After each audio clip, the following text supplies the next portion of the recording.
Halo Sobat ATR BPN, apa kabar? Semoga sehat selalu dan tetap semangat ya. Kembali lagi di Ngopi, Ngobrol Psikologi bersama saya Fitria Retno Pratiwi yang akan menemani di episode Ngopi kali ini. Sobat ATR BPN, di episode Ngopi sebelumnya kita sudah membahas yang berkaitan dengan penilaian kompetensi. Nah, kali ini Ngopi akan membawakan sesuatu yang berbeda nih Sobat, yaitu podcast mengenai well-being series. Pada penasaran kan? Banyak hal yang telah berubah dalam dunia kerja saat ini, di mana persaingan semakin kompetitif termasuk di lingkungan pemerintah. Adanya tuntutan masyarakat terhadap ASN untuk mempermudah dan mempercepat pelayanan menyebabkan tingginya tekanan kerja bagi para ASN. Kondisi inilah yang mendasari pada akhirnya instansi pemerintah mulai memperhatikan kesejahteraan atau well-being para pegawainya. Untuk itu, kita akan mengupas bagaimana well-being bagi para ASN bersama narasumber kita hari ini, seorang asesor SDM aparatur muda. Beliau adalah Kak Nur Hafizah Esti Rahmawati, SPSI. Apa kabar Kak Esti? Halo Fitri, Alhamdulillah baik. Apa kabar Mbak Fitri? Alhamdulillah baik Kak. Terima kasih sudah meluangkan waktunya untuk podcast Ngopi kali ini. Sama-sama. Nah, seperti kondisi yang sudah saya gambarkan tadi, langsung aja nih Kak, apa sih well-being itu? Nah, well-being atau juga kita kenal dengan kesejahteraan psikologis secara sederhana berarti keadaan hidup yang baik. Tapi keadaan seperti apa sih yang bisa dikatakan baik itu?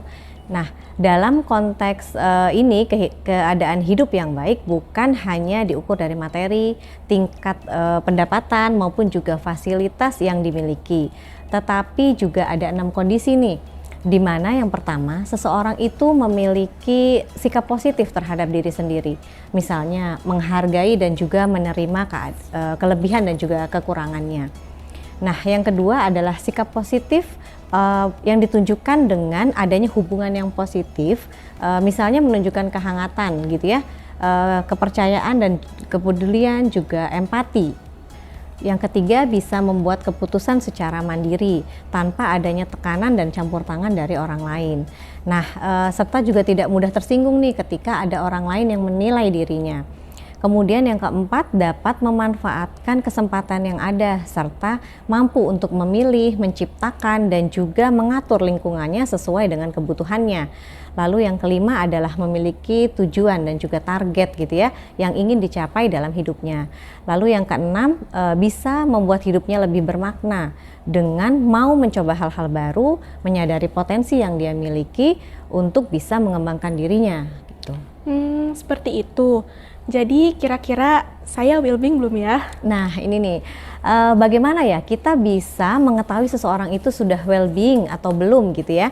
Nah sebenarnya tuh banyak teori nih yang menjelaskan tanda-tanda seberapa sih well-beingnya seseorang.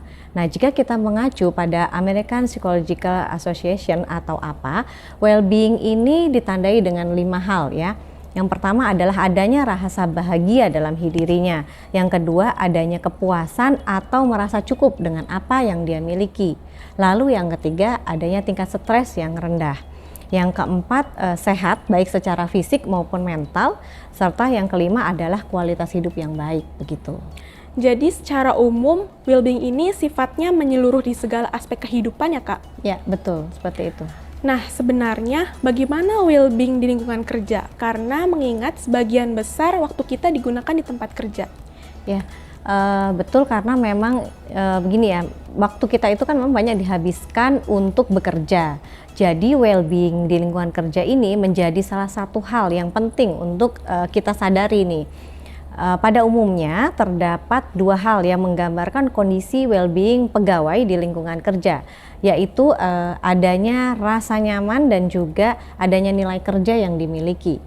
Nah, rasa nyaman ini ditunjukkan dari apakah menyenangi pekerjaannya, apakah merasa puas dan mampu untuk bisa mengelola kinerjanya dengan baik. Lalu selain itu juga dilihat dari perasaan nih dan emosi seseorang ini terkait dengan pekerjaannya. Nah, apakah tampak antusias gitu ya, kemudian semangat dan gembira pada saat melakukan suatu pekerjaan. Nah, Atau sebaliknya justru dia merasa takut gitu, merasa cemas gitu, marah gitu, dan lain-lain ya, respon yang seperti itu gitu mengenai pekerjaan yang dilakukannya gitu. Nah, kemudian yang kedua, well-being ini juga dapat tergambarkan dari nilai kerja seseorang ya. Nah, misalnya seperti tanggung jawab dalam menyelesaikan suatu pekerjaannya. Nah, bagaimana dia melakukan pekerjaan itu dengan sebaik-baiknya dan adanya kesadaran untuk memotivasi rekan kerjanya serta memiliki tujuan dalam bekerja. Bagaimana seseorang itu mau terlibat dalam membangun suatu komunitas di pekerjaannya gitu ya, serta menggunakan pengetahuan dan kemampuannya secara optimal. Jadi lingkungan kerja seperti apa sih Kak yang bisa mendukung well-being pegawai?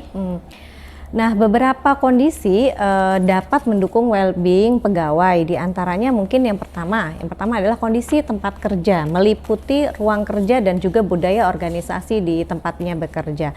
Yang kedua, apakah ada atau tidaknya supervisi.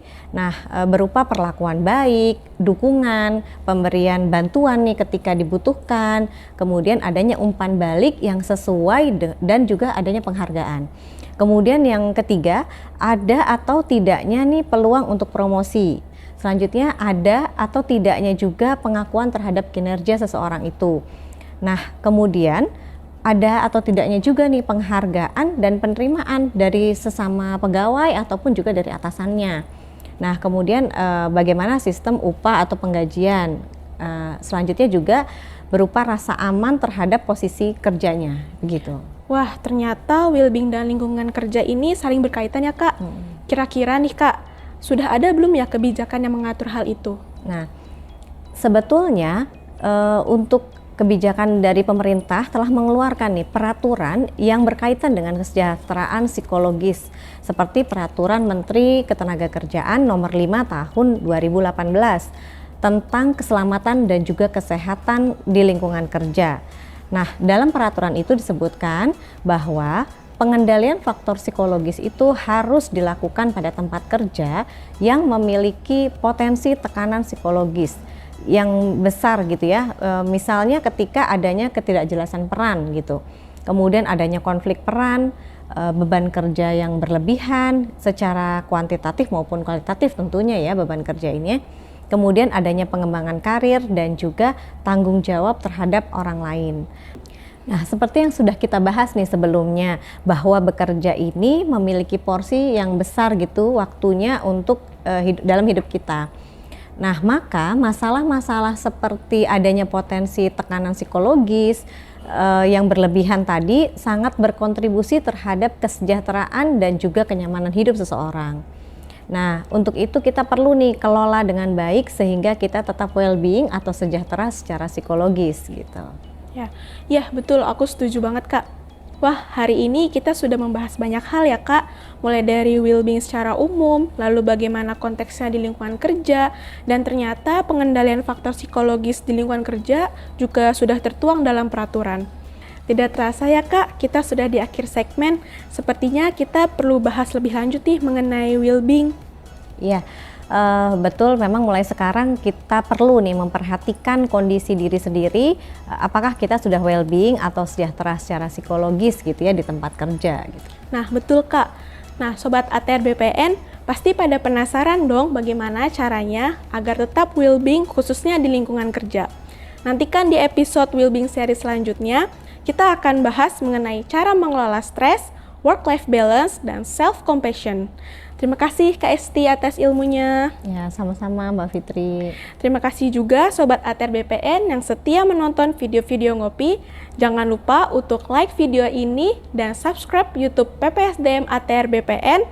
Sampai jumpa di episode ngopi berikutnya. Bye-bye.